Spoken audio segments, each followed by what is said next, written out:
Hi అందరికీ. ఈరోజైతే మన ఫస్ట్ వచ్చిన ఆర్డర్ వచ్చేసి మసాలా గుత్తి వంకాయ ఒకటే 500 ml బాక్స్ వచ్చిందనమాట. ఇంకా అది రెడీ చేసి ఇచ్చాను. అయితే ఈ ఆర్డర్ ఎలా వచ్చింది ఏంటి అనేది చాలామంది అడుగుతున్నారు. నేను ఫుల్ వీడియో చేస్తాను. సింపుల్ ఇప్పుడైతే చూడండి, ఇట్లా మనకు పార్ట్నర్ యాప్ ఉంటుంది. అందులో యాప్లో చూస్తే ఈ ఆర్డర్ ఇలా వచ్చిందనమాట. ఇది మొత్తం నేను ఫుల్ వీడియో చేస్తాను. కాకపోతే ఊరికే ఇప్పుడు ఇలా చూస్తారు, కొంచెం క్లారిటీ వస్తుంది అని చేస్తున్నాను అనమాట. ఇట్లా ఆర్డర్ వచ్చిందిగా ప్రాసెస్లో కొడితే ఆర్డర్ మనకి ఏమొచ్చింది అనేది తెలుస్తుంది. తర్వాత ఇక ప్రాసెస్ నుంచి ఫుడ్ రెడీ అయిపోయిన తర్వాత ఇవి రెడీ కొట్టాను కదా, రెడీ కొడితే ఇట్లా ఈ ప్రాసెస్ నుంచి రెడీలోకి వస్తుంది.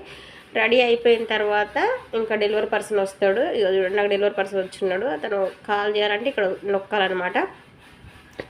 ఇంకా ఈ డెలివరీ బాయ్ తీసుకున్న తర్వాత మన దగ్గర నుంచి ఫుడ్ వల్ల హ్యాండ్ ఓవర్ అయిపోయిన తర్వాత పికప్లోకి వస్తుంది అనమాట. ఇంతే. ఇంకా తెలియని వాళ్ళకైతే నేను చేస్తాను ఫుల్ వీడియో. కొంచెం టైం అవుద్దండి, ఎందుకంటే కొంచెం గొంతు బాగాలేదు. నెక్స్ట్ వీడియోస్ మళ్ళీ నాకు ఈ బిజినెస్ అంటే కొంచెం లేట్ అవుతుంది, చేస్తాను.